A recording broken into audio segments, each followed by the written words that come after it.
Children don't understand danger the way adults do. They don't hear warning bells when a stranger smiles too wide. They don't question voices that sound playful, friendly, fun. That's why predators don't kick doors down. They knock softly. They whisper stories. They invite children to play games. And sometimes they succeed, not in dark alleys or abandoned buildings, but through an open bedroom window in what you believed was the safest place on earth, your own home. It was a cold weekend night in November of 2015, the kind where the air feels heavier after sunset, like the darkness itself has weight to it. The trees outside our house were already bare, their skeletal branches scraping against one another whenever the wind picked up. I remember that sound clearly now, how normal it felt then, how sinister it seems in hindsight. My 7-year-old son, Sean, was having a sleepover that night. 4 of his friends were over, backpacks piled near the front door, sleeping bags spread out across his bedroom floor, like a colorful patchwork of childhood chaos. Laughter echoed down the hallway every few minutes, followed by running footsteps and the occasional thud against the walls. My wife wasn't home that night. I honestly don't remember where she was, visiting family, a late shift, something like that. But what I do remember is the list of instructions she gave me before leaving. Keep an eye on them, she'd said. Don't hover, but don't ignore them either. And for the love of God, make sure the windows stay locked. Any married man knows there are battles you choose and battles you don't. This wasn't one I was going to test my luck on. So I stayed in the living room, TV on low volume, pretending to watch while actually listening more than anything else. Every time the noise spiked too high or dropped too low, I'd quietly get up, walk down the hallway, and stand outside Sean's bedroom door with my ear pressed close, just listening. You might think that sounds paranoid. Maybe it was. But when you're responsible for 5 kids who aren't yours, the stakes feel different. At first, everything sounded normal. Too normal. Loud Lego explosions, fake battle cries, the unmistakable sound of plastic toys being smashed together in imaginary wars. I smiled to myself, shook my head, and went back to the couch. That was when I heard the tapping. At first, it was faint, rhythmic, almost playful. Tap, tap, tap, tap. I muted the TV and leaned forward, listening. The sound was coming from Sean's room. I considered getting up immediately, but I stopped myself. Kids tap on windows all the time, throwing pebbles, tapping toys, making dumb noises for laughs. I figured it was just part of whatever game they were playing. I unmuted the TV. Then the house went quiet. Not kids focusing, quiet. Not they fell asleep, quiet. This was different. The kind of silence that presses against your ears. The kind that makes your skin prickle for no logical reason at all. I stood up immediately and walked down the hallway again, slower this time. The lights were off except for the glow spilling out from Sean's room onto the door. I leaned in. At first, all I heard was whispering, soft giggles, murmured voices, the barely contained excitement of kids trying not to get caught. Then I opened the door. The 4 boys were sitting cross-legged on the rug, toys scattered everywhere. Legos, action figures, plastic swords. The room smelled faintly of sweat and dust, and that weird plastic scent toys always have. Everything looked fine until my eyes drifted to the window. It was open, not cracked, not unlocked. Open. Cold November air drifted into the room, fluttering the curtains slightly. I felt irritation rise first, then concern. Guys, I said, keeping my voice calm, how many times have I told you to keep the windows shut? They all looked at me with identical guilty expressions, shoulders hunched, eyes wide. Sorry, one of them muttered. Keep the noise down too, I added. It's getting late. They nodded in unison. I shut the window myself, locked it, pulled the curtains closed, and left the room. I stopped by the bathroom before heading back to the living room. That's when I saw the shadow. It passed the bathroom window in a single, smooth motion, too tall, too defined to be a tree or a trick of the light. My heart jumped into my throat. I rushed back to Sean's room. Hey, I started, pushing the door open again. That's when I noticed it. There were only 4 boys in the room. My son Sean was there. 3 of his friends sat beside him. But Tom, his best friend, was gone. I felt the blood drain from my face. Where's Tom? I demanded. All four boys pointed toward the window. Sean looked up at me, completely calm. "He went with the pirate," he said. I didn't understand at first. My brain refused to process the words. "The pirate," I repeated. "He knocked on the window," another boy added. "He talked like this." The kid put on a goofy accent. Come help me find me treasure." My stomach twisted violently. "He said it was just outside," Sean continued. "Tom wanted to go." I didn't say another word. I ran. I couldn't fit through the window, so I sprinted down the hallway, grabbed my shoes without tying them, and burst out the front door. That's when I saw them. A man was walking down the street, holding Tom's hand. They were heading toward a tan Toyota Corolla parked at the curb. I screamed, "Hey, stop!" They both turned around. Tom looked confused. Not scared, just confused. The man let go of his hand. He got into the car and drove away. I ran to Tom, scooped him up, and carried him back inside without another word. My hand was shaking so badly I could barely dial the phone. The sleepover ended immediately. Parents arrived within minutes. Some were angry. Some were terrified. Tom's parents questioned me hard. But later, they thanked me because their son came home alive. I didn't sleep that night because what haunts me most isn't the man. It's how easily he convinced a group of children to trust him, and how close I came to losing one of them forever. It was one of those golden late summer afternoons where the sun hangs low and lazy over the horizon, casting long shadows across everything it touches. I was 15 at the time, and my friend Sarah, Canada, and I were restless. We had spent the day trying to find something to do. Anything, but in our small town, boredom had a way of turning into trouble. We wanted adventure. We wanted a thrill. And, like teenagers do, we wanted a place to smoke without the adults finding out. There was one location that had always been whispered about with a mix of awe and fear: the woods behind Sarah's house. They weren't deep woods, not like some enchanted forest, but close enough to the edge of town to feel like stepping into another world. Sarah lived in a nice neighborhood, suburban neatness surrounding her small house. But the woods were wild. Tangled undergrowth, broken trees, and a constant sense of being watched. And next to the woods, there was an old house, half-rusted blue tin, siding peeling off its frame, the yard overrun with weeds. A few pigs wandered aimlessly in the backyard, making it feel like a twisted, living diorama of some horror movie. We thought it was perfect, a place to disappear for a little while, to laugh and smoke without consequences. That was the plan, at least. We met at Sarah's back door, giggling and whispering like conspirators. The air smelled faintly of grass and dirt. I had a backpack with a small bag of weed, a lighter, and a couple of snacks. Canada brought her tiny pocket knife, though I didn't think much of it at the time. The woods welcomed us with silence. Not a peaceful kind of silence, the comforting kind you expect in a park, but a tense, thick silence that pressed against your ears and made the sound of your own heartbeat too loud. The path was narrow, barely trodden. Branches scraped our arms as we walked deeper in, and the light from the sun filtered through the leaves in strange patterns that looked like faces if you let your imagination wander. We were laughing, trying to shake the weird feeling, but it clung to us. Every rustle in the leaves, every snap of a twig made us pause and look around, thinking someone might be following. But there was no one, at least not yet. We found a small clearing where we could sit. We smoked, joked, and explored a little.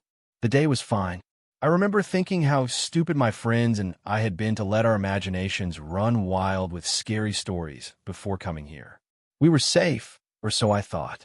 But as the afternoon stretched toward evening, the woods grew darker, and the shadows stretched further. The sun sank lower, painting the trees in dark shades of orange and brown. That's when we noticed the truck. It was a bluish-gray Chevy pickup parked just past the edge of the trees. At first, we thought maybe it was a neighbor, a farmer, someone who belonged here. But then the engine started, and the truck moved slowly down the path toward us. We froze. It stopped a few yards away, the headlights off at first, then flicked on, blinding us in sudden bursts of light. The man inside was large, wearing a red shirt and a hat that shadowed his face. I couldn't make out his features clearly, but there was a weight in the way he sat in the driver's seat, a deliberate, measured presence that made my stomach turn. "Run," Canada whispered. She was trembling, but the words were sharp and urgent. We did. Our legs pumped as fast as they could, scrambling through underbrush, leaping over fallen branches. Every time we slowed, the truck moved forward, following us with a terrifying, mechanical persistence. We ducked behind a small hill, holding our breath as the truck passed. For a moment, we thought we were safe. We laughed nervously, tried to convince ourselves it was a prank, maybe even another friend playing a joke. But the fear didn't go away. When we started walking again, the truck blocked the path. Headlights on, engine running, the driver staring at us from behind the wheel. It wasn't a prank. This was real. I could see only part of his face under the brim of his hat. Eyes dark and cold, scanning us with a kind of clinical curiosity that made my chest tighten. Canada fumbled with her pocket knife, and I grabbed it from her hand without thinking. We ran into the woods again, deeper this time, away from the road. Our breaths came in harsh, staccato gasps. The sun was disappearing quickly now, leaving the forest with an unnatural half-light. Every sound made us flinch, twigs snapping, leaves rustling, the truck moving somewhere behind us. We found a small rise in the terrain, thinking we could climb and hide until nightfall. But the woods weren't done with us. A path split before us, left or right. We had no map, no plan, and panic clouded our judgment. We chose left, thinking it seemed safer, shorter. The path led to a small, unfinished building. Bare wood, a rickety ladder leaning against one wall, a fire pit with ashes from who knows when. But the strangest thing were the saws. They hung from strings, suspended between trees. Some were rusty, some oddly sharpened. It didn't make sense. We laughed nervously, trying to mask the unease gnawing at our stomachs. But the laugh was hollow. Canada said, "We should leave." We didn't. We ventured down the right fork next. That's when the real horror began. The path was steeper here, narrower. Shadows seemed to crawl along the edges of our vision. The air was colder, damp, and heavy with the smell of decay. Then we saw it. A hangman's structure. A noose, swinging slightly as if someone, or something, had just touched it. An old pair of shoes lay nearby, scuffed, worn, caked in dried mud. A shovel was leaning against a tree. I don't know what made me freeze first. The noose, the shoes, or the realization that someone alive, or recently alive, had been here. My friends were pale, their smiles gone. We took pictures. We left quickly. The woods had taken their grip on us completely. It wasn't until we returned to Sarah's house that we dared speak about what we'd seen. I think that man, the truck, he had something to do with this, I whispered, trembling. Canada didn't speak. She just nodded, knife clutched her chest. We never went back to those woods. Not that summer. Not that year. And not ever again. The memory lingers like a shadow pressed just behind my eyes. Even now, years later, I wonder, who was the man in the truck? Who, or what, had set up that hangman structure? And how close had we been to becoming part of it? There are places in the world that aren't meant for teenagers to explore. Places where curiosity doesn't lead to adventure. It leads to something else entirely. Something darker. I don't go near those woods anymore. I never will. And sometimes, when the wind is right, I swear I can still hear the faint cackling of a man hiding behind the trees, watching, waiting for the next foolish kids to wander in. A child's window slowly creaks open at night with a shadowy figure outside. It was a Saturday night, and I was 27, living alone in a small rural town in Virginia. My parents' house was only 2 blocks away, which was convenient for most things, but inconvenient in ways I was about to learn. My parents were in their 60s, and my mom, bless her, had always been a bit overprotective. Lately, her mild dementia had made her worrisome nature worse. She would often let herself into my house unannounced, usually checking on me, making sure I was safe, leaving little notes or food she thought I might need. I didn't mind most of the time. I loved my mom, but sometimes, on nights when I went out, especially late, I wished she wouldn't have a key. I'd been at a bar with friends at night, drinks, music, laughter, and it was around 2 a.m. when I finally decided to head home. The night was quiet, the streets empty. I walked my usual 3 blocks, hands in my pockets, thinking about nothing in particular. I reached my front stoop, dug into my pocket for my keys, and that's when I noticed the door was unlocked. My stomach sank. My mom. Again. I quietly opened the door, slipped inside, and locked it behind me. The kitchen was dark, save for the faint moonlight filtering through the curtains. On the counter, I noticed a small note in my mom's handwriting. "You forgot this at our house," next to a box of half-eaten cake she brought over.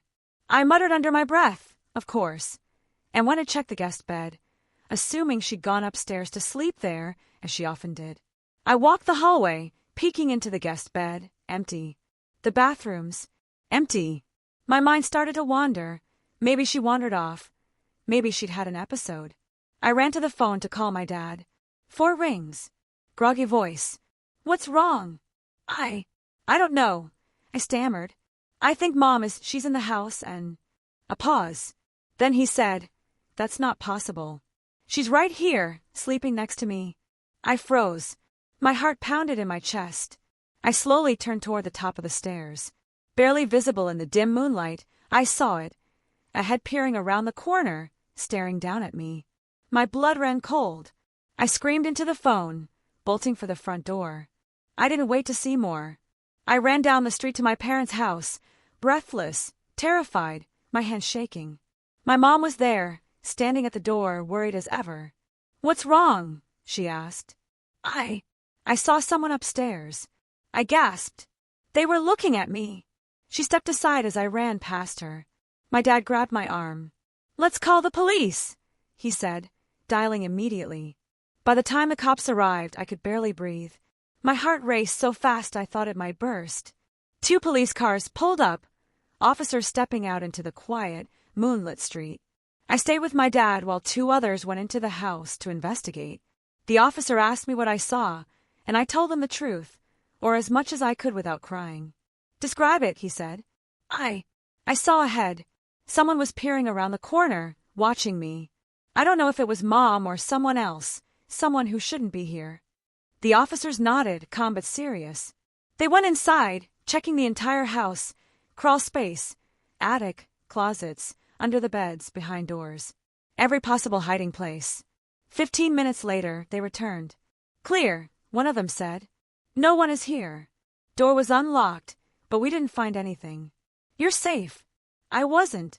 Not really. Not that night. Not ever, honestly. Even after the officers left, I couldn't shake the feeling that someone had been there. The outline of that head, peering, watching, was burned into my mind. I didn't sleep in my house that night. I stayed at my parents'. My dad made sure Mom wouldn't be let in unannounced anymore. But every time I passed the hallway in my own house, every time a shadow flickered across the wall, I jumped. I tried to rationalize it. Maybe it was my imagination. Maybe it was the moonlight, the drinks, my fatigue. But the fear was real. And it was relentless. Weeks passed. Life returned to normal, or so I thought. I was careful, always double-checking locks, keeping my phone nearby, always looking over my shoulder. But the unease never went away. Then one night, months later, I heard it. A quiet tap at the window. I froze, heart hammering. It was my bedroom window, the one facing the street. I wasn't drunk this time. I was wide awake. The tap came again, soft, deliberate. I didn't move. The shadows shifted. My mind raced. Maybe I'm imagining it. Maybe it's just a branch. Another tap. Louder. I grabbed my phone, dialing 911 before I even realized I was doing it. No dial tone. My pulse doubled. I peeked through the curtains. Nothing. I exhaled slowly, trying to calm myself, telling myself it was nothing. But the tapping started again, this time from the back window. I ran to it, yanked the curtains aside, and froze. A man. Dark figure. Hat pulled low, face hidden in shadows. He stood there silently, staring into my room. In his hands, something I couldn't identify, long, metallic. My mind screamed at me to run, but my legs refused. I threw the curtains closed, bolted to the front door, and called my parents. This time, they didn't think I was imagining it. We called the police again, who arrived within minutes. But when they searched the property, the man was gone. No footprints, no signs, nothing. Weeks turned into months. I installed cameras, extra locks, even an alarm system. Still, every creak, every shadow made my skin crawl. Every time the wind howled through the trees outside, I imagined that head peering around the corner. It wasn't just the fear of a break-in. It was the knowledge that someone had been inside my house, maybe months before, watching me, knowing when I was alone, knowing when I was vulnerable. I never forgot the feeling, the suffocating awareness that someone was there, even when no one was. And even now, years later, I sometimes wake in the middle of the night, convinced I see a head peering around the corner. Because some fears don't leave you. They follow. They wait. And sometimes, they never go away at all.